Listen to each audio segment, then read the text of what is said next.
Hello, beautiful humans. So I felt called to go live for this part 3 of discussing the higher heart chakra or the personality or the ego duality heart chakra. So the first few posts you've already seen that I've spoken about the one who worries, who tries to carry the whole world on his own shoulders, which is also referred to then as the ego. And the ego is the one that we can transcend beyond duality into our positive spiritual self, or we can have a negative ego. We can develop a negative ego and we can develop a positive ego. So for all of us, we are pushed to develop a positive ego. And the positive ego does not judge things for being negative, bad or wrong. Because as we do this, what we actually put out is what we're going to be receiving back. So a few people have asked me a few questions, and I've written them down.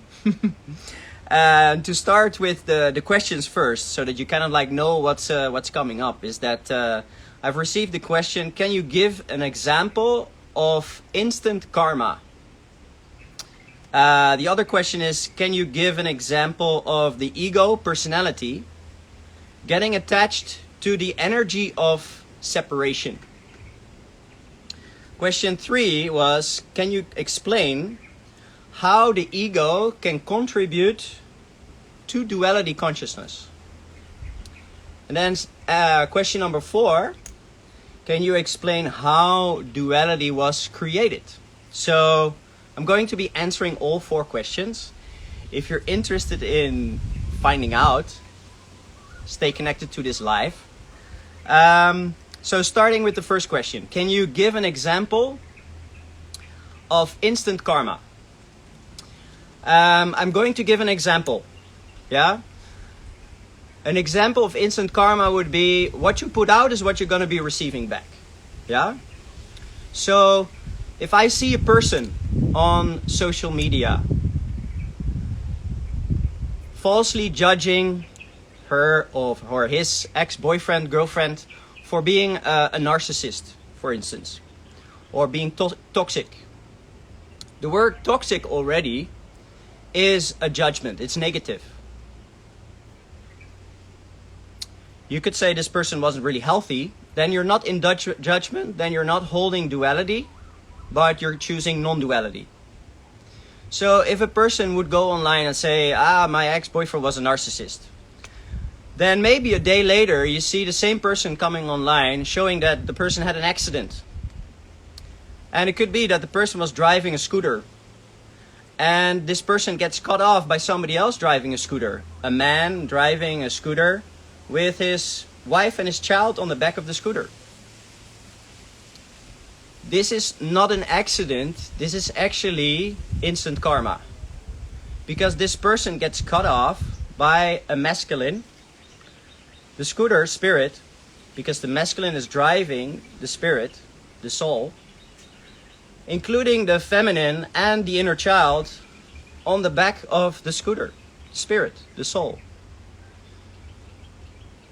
When this person gets cut off, that is a clear message of spirit telling you to put your ego off, to put off negative judgment, to always see that whenever you put something out, that negativity is going to be hitting you back with instant karma.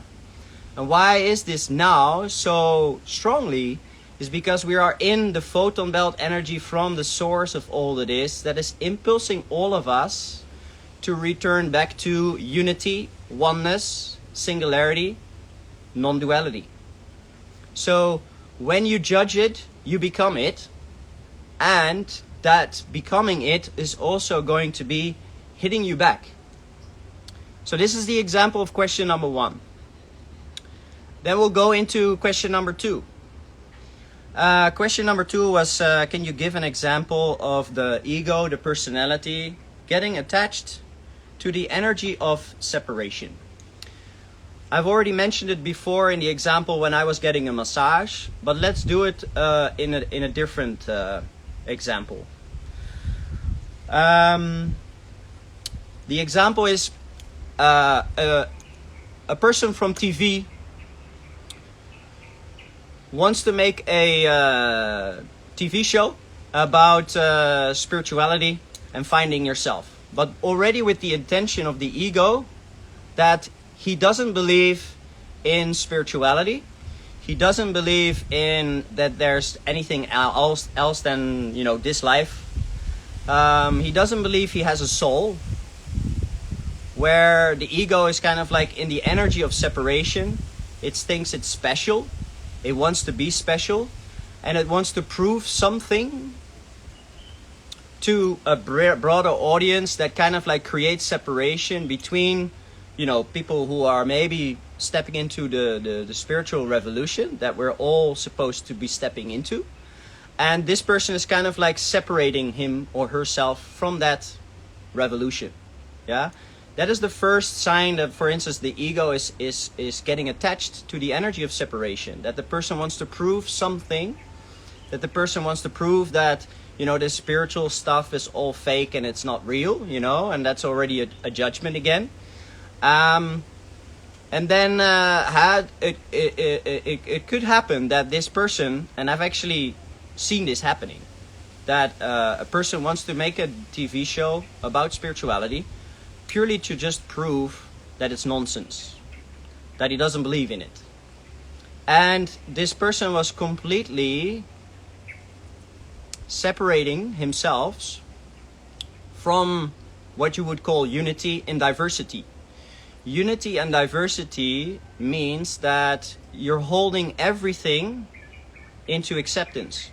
You accept the diversity of people that are around you, so that you can live in harmony with every life, with every choice of life, and that you don't choose to make it bad or wrong.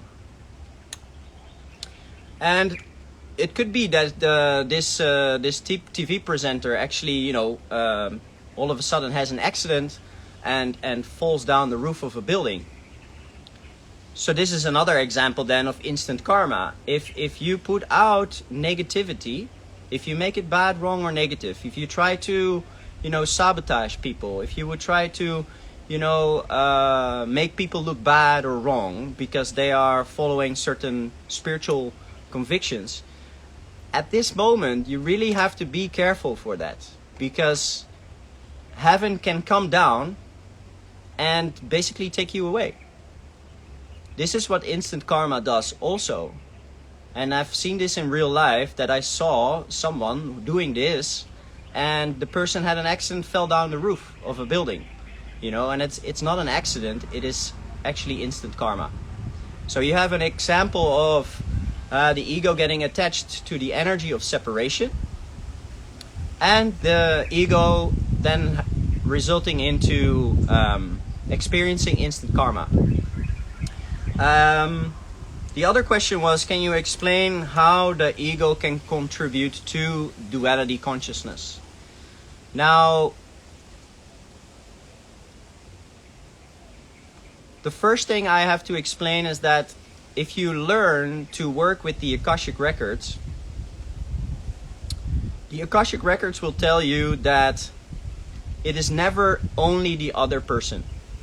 It is never just the other. It is never the other. We are co-creating everything here on this planet. So what duality consciousness does is, say for instance, Hitler was the bad guy. But then duality consciousness, people who would be in that consciousness of now saying he was the bad guy, they don't look into like, how was it created? You know, the World War II was created because all the countries surrounding Germany were in hate, were in anger against the Germans. So that anger eventually created the monster that eventually did what happened, but that is something that we have created together. So in this example, again, what we put out is what we're going to be receiving back. If people are now saying, oh, in Russia there's only one bad guy, you know, if we make it bad, wrong, negative, if we hold that negative judgment, that anger, we create the beast. The countries surrounding Russia have all been against Russia. So we are creating enemies by creating hate.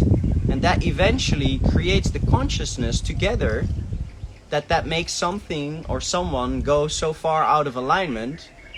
And we have to look into ourselves how we have been contributing to that consciousness, because it all happens in the collective. Which means everybody contributes to that collective consciousness. So this is also an example of how the ego contributes to duality consciousness. And to explain duality consciousness, I like the work of one of my teachers. This is the work of Drunvalo Melchizedek and the Flower of Life, where this is the original creation pattern. This is the original reality that was created by Source, by God, and it represents unity. It represents singularity. It always looks through one eye in the center of the geometry. And this is the geometry that you're carrying in your heart. In your heart you have a sacred space, which are these 13 cells in the center of your heart. And within that sacred space, there's also a tiny most sacred space. And that tiny most sacred space is a space of non-duality, of singularity inside of your heart. Now, we were only experiencing consciousness in unity, in singularity.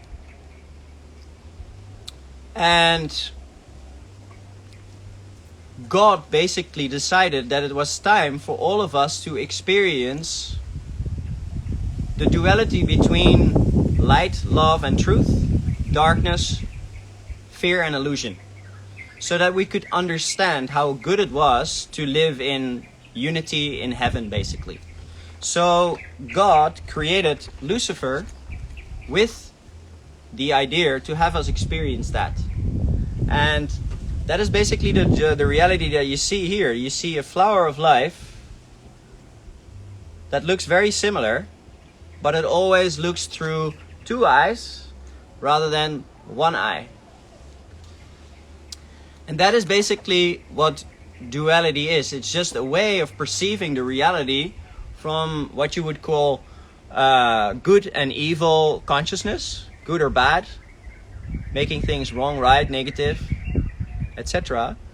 And that looks always through two eyes. And it's the two eyes that you can call the reality of Lucifer.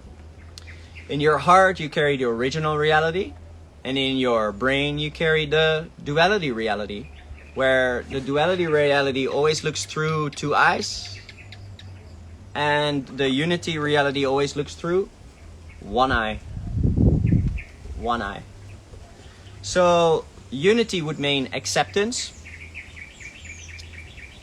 holding things in acceptance, and therefore you can kind of like say that a lot of things that we currently are holding on to are definitely going to be changing.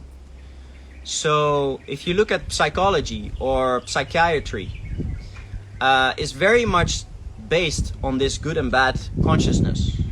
You know, you could say, you could see somebody on social media telling the whole world that he or she has been in a narcissistic relationship or a toxic relationship. And maybe it's right, maybe it's wrong. It doesn't matter too much. But what usually happens when you put that out, that is also what you're going to be receiving back again. So be careful, because words are spells and they carry vibration. And if you want to receive that back, then, you know, continue doing what you're doing. But if you do not want to receive that negativity back, I would encourage you to start holding things more into acceptance and positivity, so that your positivity ripples out into the collective consciousness, and it won't be your negative ego, but you transcend that negative ego into your positive spiritual self that holds everything in acceptance. Now, I hope this helps. If there's more questions, let me know. The next energy center I will be talking about will be the solar plexus. Solar plexus in the diaphragm, our emotional processing center. And if you want to drop any questions, drop me any questions you have over your emotional solar plexus, so that I can add them into the next video. Sending you big love, big hug from Mama Bali.